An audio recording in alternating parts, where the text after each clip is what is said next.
മനസ്സിലായില്ലേ? എടി നിന്റെ ഏട്ടനാടി.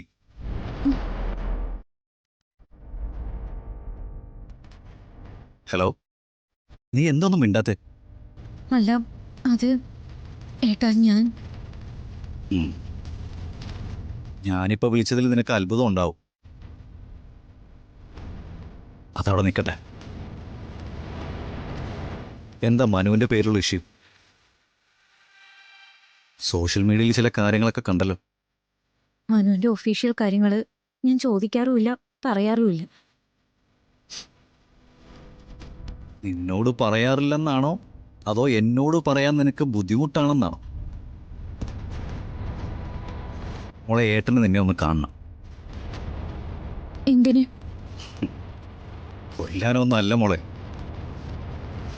ഞാൻ അറിഞ്ഞിടത്തോളം മനുവിന്റെ പ്രശ്നം ഇത്തിരി സീരിയസാ. നടപടി ഉണ്ടാവുക, സർവീസിൽ നിന്ന് പുറത്താക്കപ്പെടുക എന്നൊക്കെ പറഞ്ഞാലേ അതെ, ജീവിതകാലം മുഴുവനുള്ളൊരു നാണക്കേടാ. അതിൽ നിന്ന് അവനെ രക്ഷിക്കാനുള്ള എന്തെങ്കിലും ഒരു മാർഗം ഉണ്ടോ എന്ന് നോക്കാൻ വേണ്ടിയാ നിന്നെ കാണണമെന്ന് പറഞ്ഞു.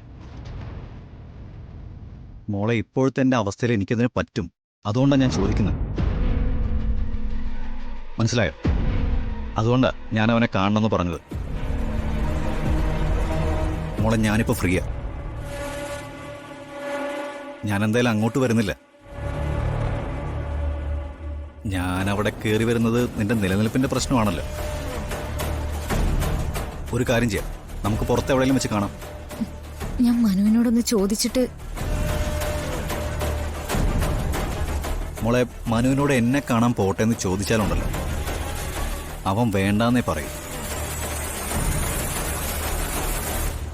പക്ഷെ അതുകൊണ്ട് പ്രശ്നം സോൾവ് ആവോ? നീ ഒരു കാര്യം ചെയ്യ്, നന്നായിട്ട് ആലോചിച്ച് തീരുമാനമെടുക്കുക. കാണാൻ തയ്യാറാണെങ്കിൽ കുറച്ച് കഴിയുമ്പോൾ എന്നെ ഒന്ന് വിളിക്കുക. കേട്ടോ മോളെ, നിന്റെ നന്മയ്ക്ക് വേണ്ടി ഞാൻ പറഞ്ഞത് കേട്ടോ. നന്നായിട്ട് ആലോചിച്ച് തീരുമാനിക്കുക. ശരി.